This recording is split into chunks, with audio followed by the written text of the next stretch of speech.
অনেক সময় আপনারা শুনবেন তিস্তা মহাপরিকল্পনা চাই চাই না। আসলে তিস্তা মহাপরিকল্পনায় কি আছে আপনারা কি কেউ দেখেছেন কখনো? তো না দেখে চাই বা কেন, চাই বা না কেন, এটা তো বোঝা যাচ্ছে না। তো আমাদের কথা হচ্ছে যে তিস্তা নদীতে লোকজন কি চায় এইটার উপর ভিত্তি করে কিন্তু আমরা তিস্তার ব্যাপারে একটা পরিকল্পনা করব। সেটাকে আপনারা মহাপরিকল্পনা বলবেন না, শুধু পরিকল্পনা বলবেন না, কর্ম পরিকল্পনা বলবো, সেটা পরের কথা। কিন্তু আমরা অলরেডি জানিয়ে দিয়েছি যে তিস্তার ব্যাপারে যেই দেশই আমাদেরকে সহায়তা করুক না কেন, জনগণের সাথে আলোচনা করতে হবে। জনগণ যা চায় পরিকল্পনায় তার প্রতিফলন ঘটাতে হবে।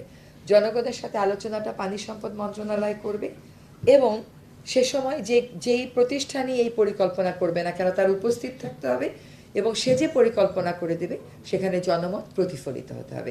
আমার তিস্তায় যাওয়ার কথা ছিল, শারীরিক কারণে যেতে পারিনি, কিন্তু এই মাস না হলেও আগামী মাসের প্রথমেই আমি চলে যাব, এই পাবলিক কনসালটেশন প্রসেসটা শুরু করে দেবো।